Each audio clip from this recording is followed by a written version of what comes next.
last night about Kashmir, and the Prime Minister really feels he has it under control. I know they speak with Pakistan, and I'm sure that they will be able to do something that will be very good. I spoke about it last night at work. Mr. Modi, do you want to add?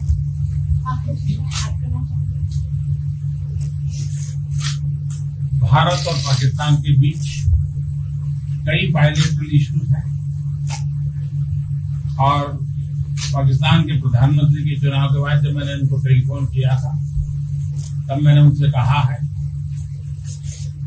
कि पाकिस्तान को भी गरीबी के खिलाफ लड़ना है, भारत को भी गरीबी के खिलाफ लड़ना है, पाकिस्तान को भी अशिक्षा के खिलाफ लड़ना है, भारत को भी अशिक्षा के खिलाफ लड़ना है, पाकिस्तान को भी बीमारी के खिलाफ लड़ना है, भारत को भी बीमारी के खिलाफ लड़ना है। हम दोनों देश मिलकर के गरीबी के खिलाफ लड़ें, हमारी असुविधाओं के खिलाफ लड़ें और हम मिलकर के दोनों देश की आवाम की भलाई के लिए काम करें। ये संदेश मैंने पाकिस्तान के प्रधानमंत्री जी को भी दिया है और राष्ट्रपति ट्रंप से भी हमेशा हमारे इस बायलैटरल संबंधों के संबंध में बात होती रहती है। Between India and Pakistan, there are many bilateral issues. And after Mr. Imran Khan became the Prime Minister of Pakistan, I called him up to congratulate him, and I told him that Pakistan needs to fight poverty, India too. Pakistan needs to fight illiteracy, India too. Pakistan needs to fight disease, India too. And so together, let us join our forces to fight poverty and all the ills that are facing our two countries. Let us work together for the welfare of the people of our two countries. And this is the message that I keep giving my counterpart in Pakistan. Along with President Trump, we also keep talking about the different bilateral issues between us. Mr. Modi, would you like to have President Trump be involved in negotiating between Pakistan and India? Bharat और पाकिस्तान के सारे issues bilateral हैं और इसलिए हम दुनिया के किसी भी देश को इनके लिए कष्ट नहीं देते हैं और मुझे विश्वास है कि भारत और पाकिस्तान जो 1947 के पहले एक ही थे, हम मिलजुल करके हमारी समस्याओं पर चर्चा भी कर सकते हैं और समाधान भी कर सकते हैं। India and Pakistan have all the issues are of bilateral nature, and we do not want to give pains to any country in the world to, in fact, try to do anything in this, because these issues are bilateral. And I trust that before 1947, when we were one country, then even afterwards, we can find solutions through discussions. Mr. President, is that office on the table? I'm here. I have a very good relationship with both gentlemen, and I'm here if for any reason, but I think they can do it themselves. They've been doing it for a long time. President, the Chinese have said today publicly that it's more low-level calls that have happened, and they're downplaying the significance of the calls the U.S. administration. I don't know what you mean by that. Low-level? The vice premier is low-level? I don't think so.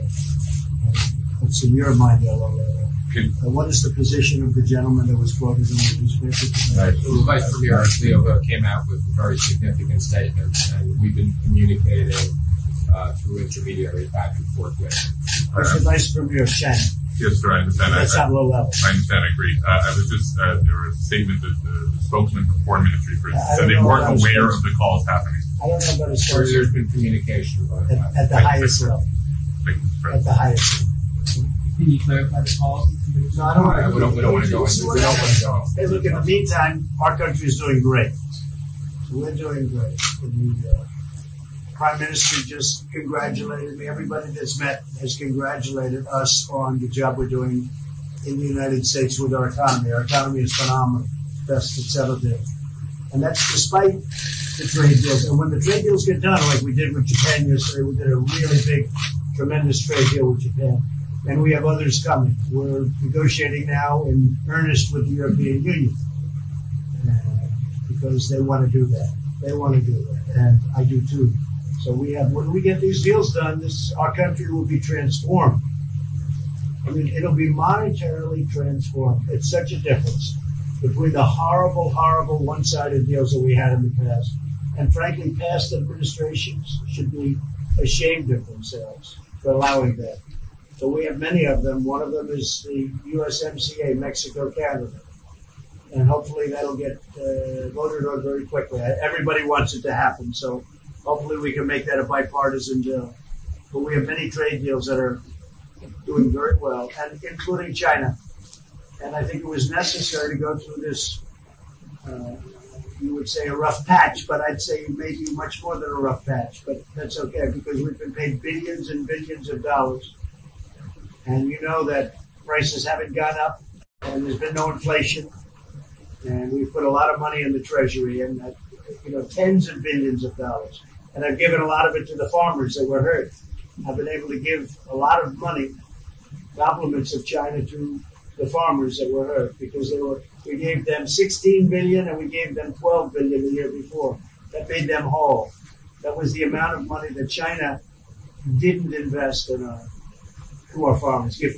So the farmers have been amazing, but they're very happy with the job we're doing. But eventually they're going to be the biggest, or one of the biggest beneficiaries. Okay? Mr. President, did you attend the climate session? Say it? Did you make it to the climate session? Were there any conclusions that you took? I'm going to. In fact, it's going to be our next session. So we haven't had it. Do you have a message that you'd like to deliver to? No, I want clean air and clean water. And we're right now having the cleanest air and cleanest water on the planet. But that's what I want. I want absolutely clean air and clean water. Mr. President, just briefly back on China. We saw the comments from you about wanting calm. Calm, exactly. Just wondering if you could clarify what you meant about calm. Was that with lighthearted? I don't want to talk about calls. We've had calls. We've had calls at the highest levels. But last night, you said last night. But the vice chairman put out a statement last night that was a statement, and saying that he wants to make a deal and he wants calm. And I think it's a very good word to use, calm. It's not a word that I use that often, but it's a good word to use. And I think that's one of the reasons that's a great country. I mean, they understand. I think that message also helps with respect to Hong Kong. I really do. I think it makes it easier for Hong Kong to do something. And I think that President Xi will do something with Hong Kong. I really think that message is a good message with respect to what the ultimate outcome is in Hong Kong. Very, very positive message. And we appreciated it. What else? Anything else? Mr. President, what are your latest thoughts on your threat on pulling out of the WTO? And if you do, can I also ask Mr. President Modi what your response to that in terms of how it will affect India's trade strategy? Well, we haven't been happy with the WTO, but now we're winning cases. We won the big Airbus cases, It's a tremendous case. I mean, it's billions of dollars. That was a very recent victory, and we're winning cases now. And we're being treated more fairly now in the WTO, which we appreciate. मुझे लगता है कि हम दोनों को बात दीजिए, हम दोनों बात करते रहेंगे. जब जरूरत पड़ेगी आप लोगों को जरूर जानकारी पहुंचाएंगे. He actually speaks very good English. We just don't want to talk.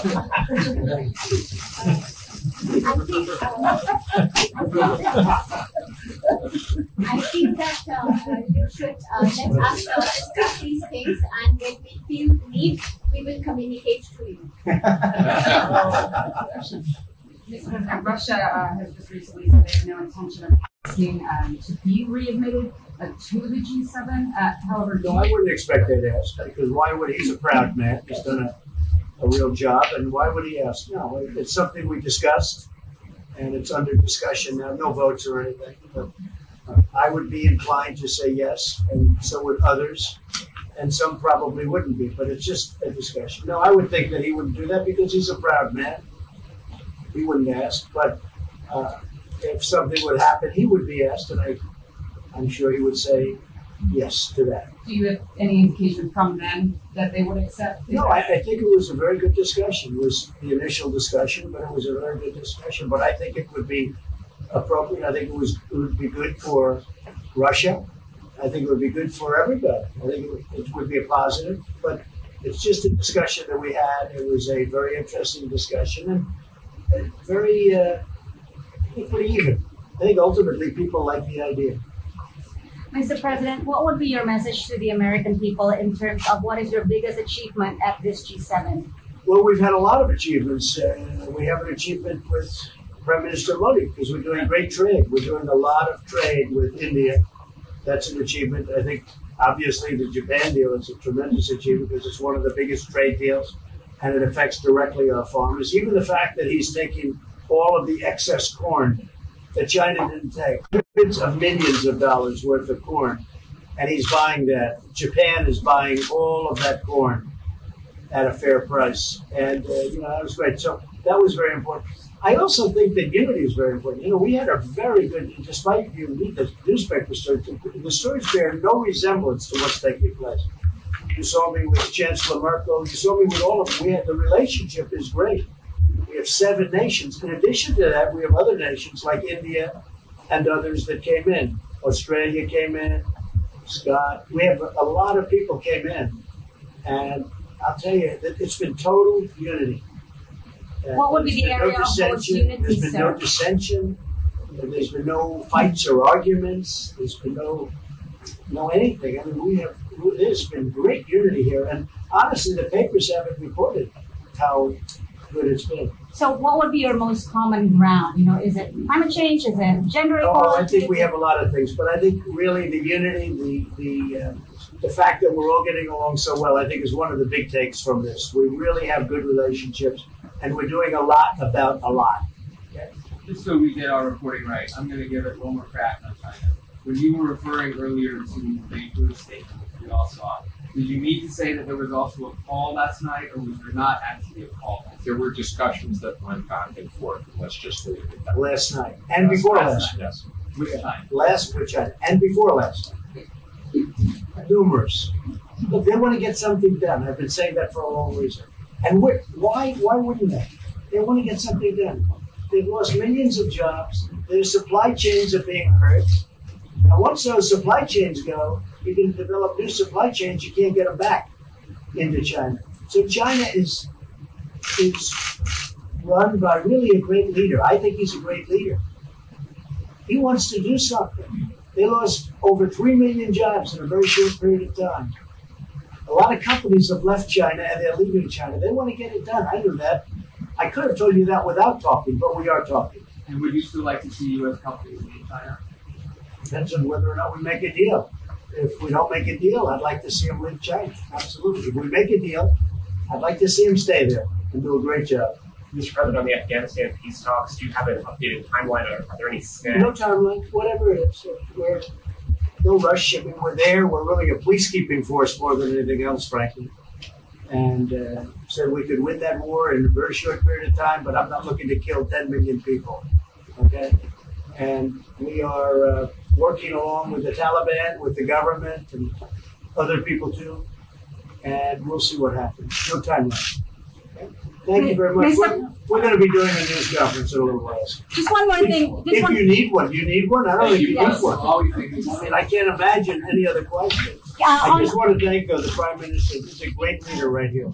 Would you allow him to have nuclear weapons? Great election result. Would you allow him to have nuclear weapons, sir? Thank you, press. Thank you, press. Would you allow India to have Thank you, nuclear press. weapons? Thank you. Thank you, press.